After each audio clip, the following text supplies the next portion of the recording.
get supplies that you need in, do the things that you would normally do, especially I'm now speaking to our folks in the southern part of the state, in Atlantic, Cape May, Cumberland, and Salem counties.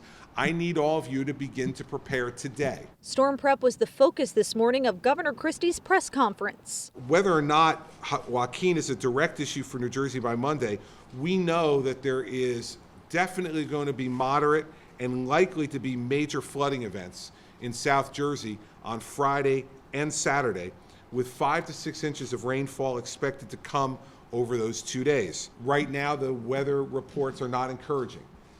I will consider evacuations if necessary. The State Emergency Operations Center was activated at 6 a.m. this morning. Some of the storm preparations include the NJDOT inspection and cleaning of drainage systems. Emergency contractors have been put on alert. Debris removal equipment has been pre-positioned, among other things. Christie says they've contacted all water supply and wastewater facilities. The Department of Health has reached out to hospitals and other medical facilities. The New Jersey Board of Public Utilities has been in active discussion with PSE&G, JCP&L, and Atlantic City Electric, and their leadership to ensure that their companies are preparing for the storm. Along the shore, communities hit by Sandy are bracing for the worst.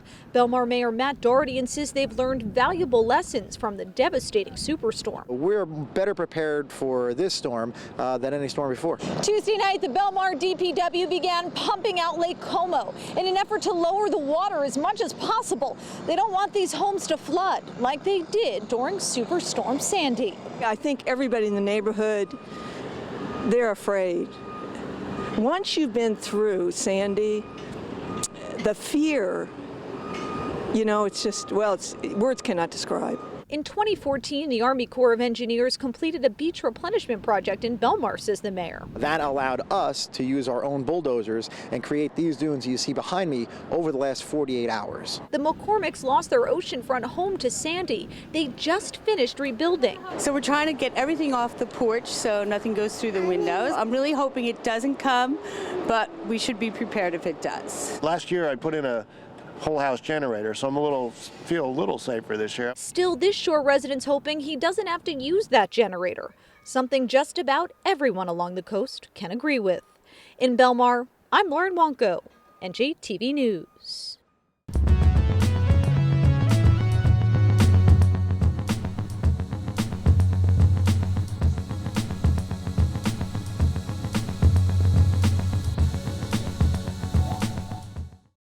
We are not quite yet sure about whether this is going to be a single punch or a double punch. There's no question there's going to be a single punch that is going to start this evening, and there are going to be winds up to 75 to 85 miles an hour in the southern part of the state, in addition to the rain, which we expect to be 5 to 6 inches. Those are nor'easter type conditions, and everyone needs to be prepared for that. That can cause not only flooding, but also the type of interruption of power and other services that we need to be paying attention to, and you all in the public need to be prepared to deal with that in the same way that we'll be prepared to deal with it as well. But for our citizens in those 4 southern counties, that preparation needs to start now. For the folks in the other 17 counties in the state, we need you to stay tuned. When we have more information, which I'm sure we will later today, we'll be able to get you the information you need to make the preparations that you need to make for yourself and for your family. You need to understand that we're prepared, and we need you to prepare and not panic. Now, I understand that this is a state that's been traumatized by the second worst natural disaster in American history not quite 3 years ago. And I understand that there will be people who, when they start to hear this news, will feel an enormous amount of stress over the possibility that something severe could happen to the state again. 2 things you need to know about that. 1, there's nothing we can do to control it. And worrying and stressing about it will not change the path of the storm. Secondly, you need to know that the state is prepared to deal with whatever we need to deal with depending upon the path of the storm. And I need all of you to be able to do the things you need to do to protect yourselves and your families. And so go to ready.nj.gov. Make sure you go to the website to remind yourself of the things that we all learned 3 years ago. And we're prepared. The team behind me and the folks they represent are prepared. And we'll continue to keep everybody informed as is necessary.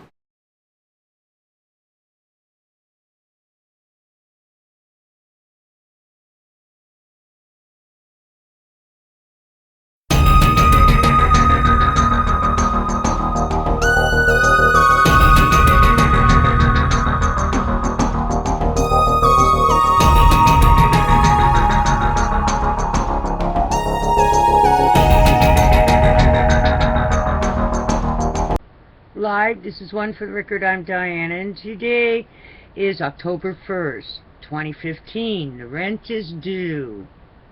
Here are your news updates for today. We'll go into E&E News, Energy News, U.S. Canada. Today, expert. Parasites never seen before are washing up on West Coast. Finding unidentifiable creatures new to science. We're worried, in quotes. Scientists anticipate Fukushima radiation will cause marine bacteria in U.S. to mutate. September 30th, 2015. Interviews near U.S. nuclear sites.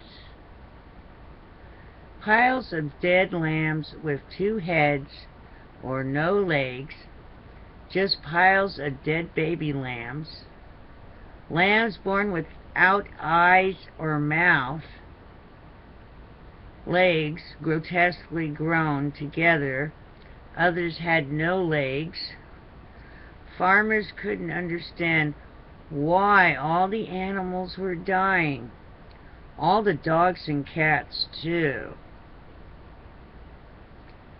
Wow. Let's see what it says more than one. It says U.S. nuclear sites, so it's more than one. It's around these nuclear sites. Let's see what area we can pinpoint it. No, I guess not. Let's go back. Here we go. Let's move on. September 29th. NBC. Radioactive debris on beach at California nuclear plant. Magazine. Bombshell report reveals radiation cover-up. Experts. Unbelievable what they're doing there. We still don't know how high those levels were. It's by San Onofre. Wow.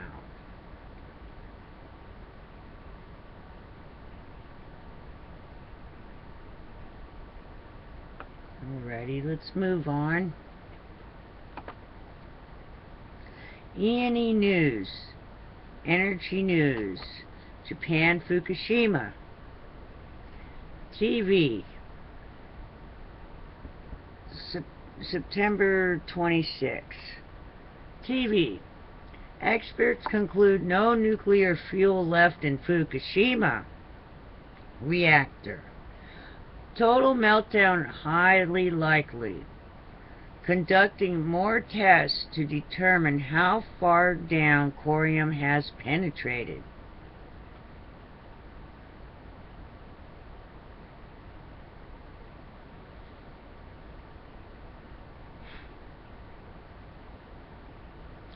Alrighty then. We can go back on September 21st. I already did this one, I believe, but we'll do it again. September 21st, 2015. Nuclear expert. U.S. West Coast being continuously exposed to Fukushima radioactive releases. It's an ongoing tragedy. Marine chemist. Impossible to stop nuclear waste flowing into ocean. Quotes. It never will be. That's what keeps me up at night. Radiation levels spiked 1,000% since floods. Alrighty then, moving on. The watchers watching the world.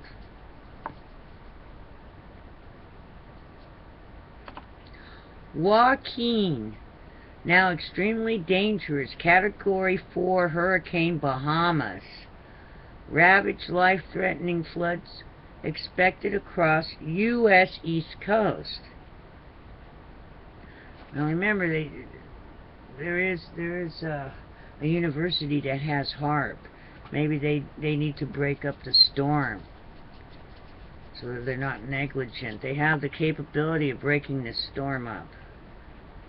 Alrighty, with the HARP. They can steer that storm away or break it up. High frequencies. Also, October 1st. Multiple coronal mass ejection CMEs erupted from western limb impacts expected.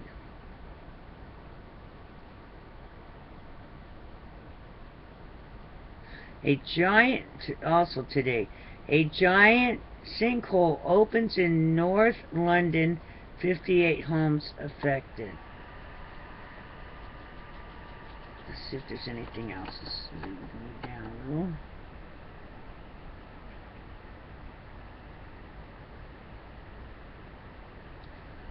Today, moon's water delivered by asteroids, not falling comets, as previously thought. So obviously now they're saying the moon has water. Yesterday, wildfires continued to burn across the West U.S.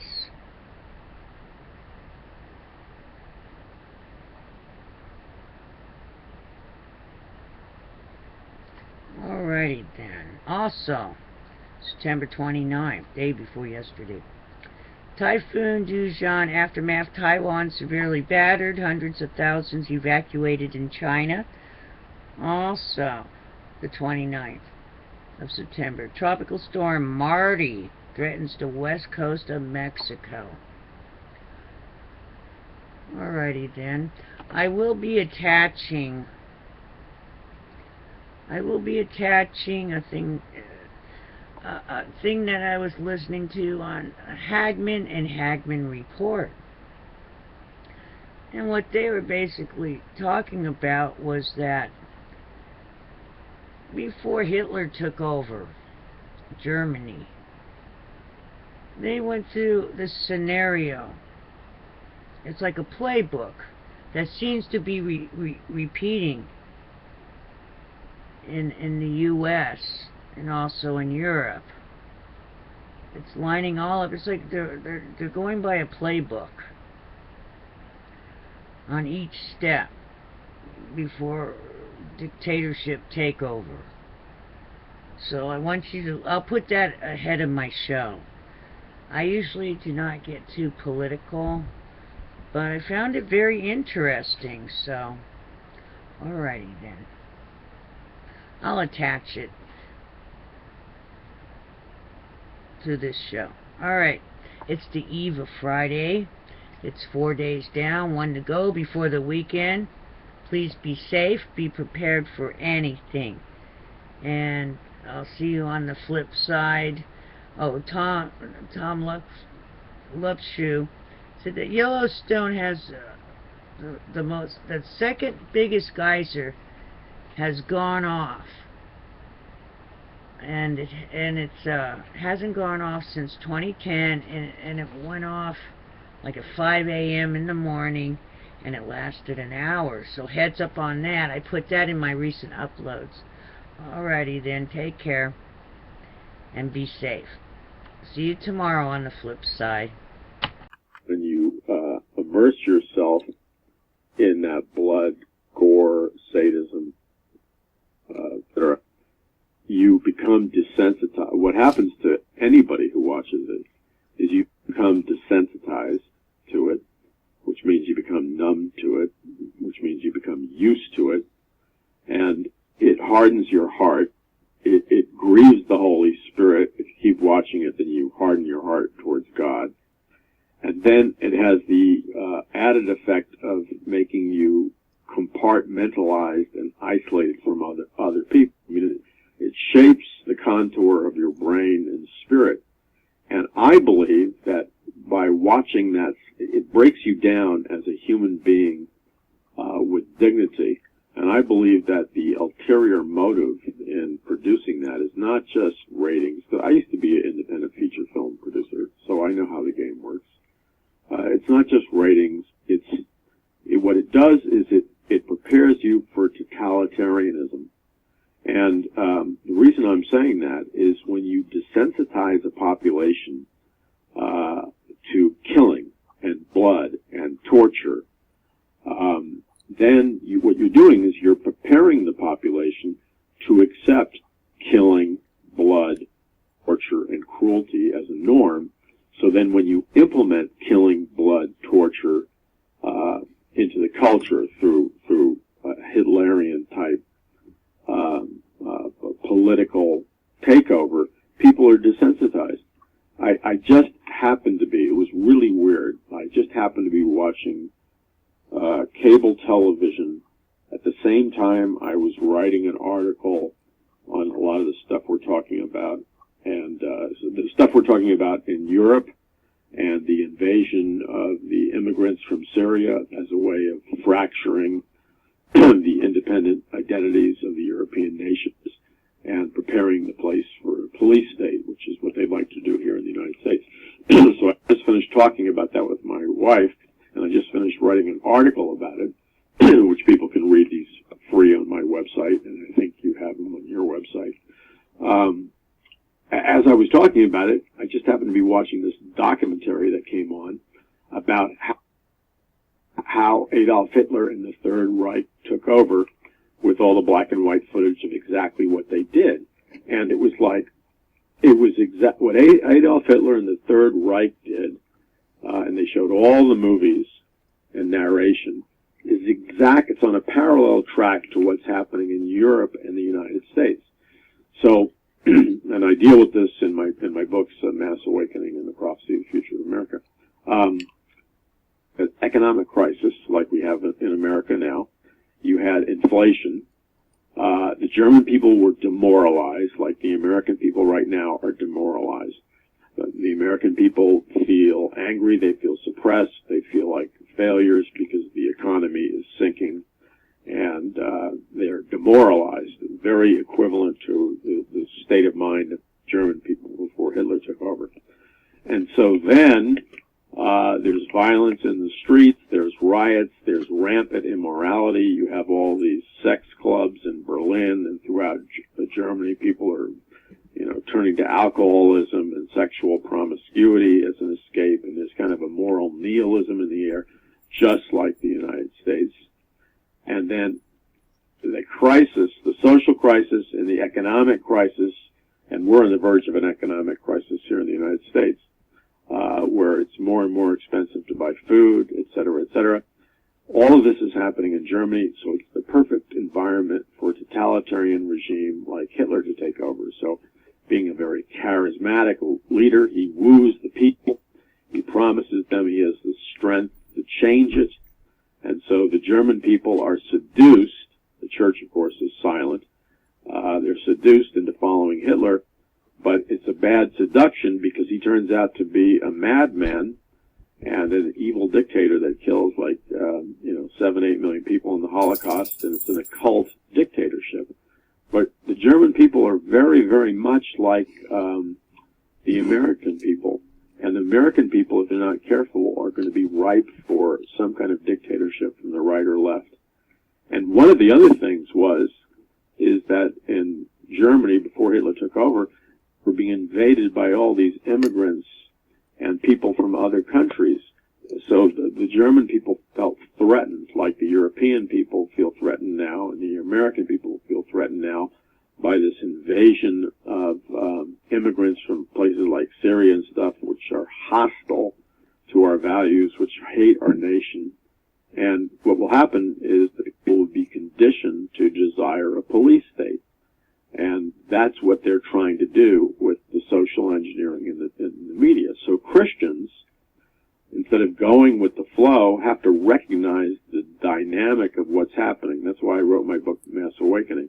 The thesis of Mass Awakening is that we will either have an evil mass awakening, which is what Adolf Hitler did. It was a planned mass awakening of evil. It was carefully planned. Or we will have a godly mass awakening in the sense of a revival or a third great awakening, where a remnant of real believers in Jesus Christ will rise up in the power of God and intelligently, in a law-abiding manner, stabilize the culture and spread influence, and that will be a third great awakening or a mass awakening that's positive. So and that's why I wrote the book, Mass Awakening. We're at the tipping point. If we're going to play stupid, which is doing now, and we're not going to have a plan to implement, we are going to see a Hitlerian takeover of our nation. As will Europe. That's after the economic crisis and the food shortages begin. We're going to have a Hitlerian takeover. That's what the lesson of Nazi Germany tells us.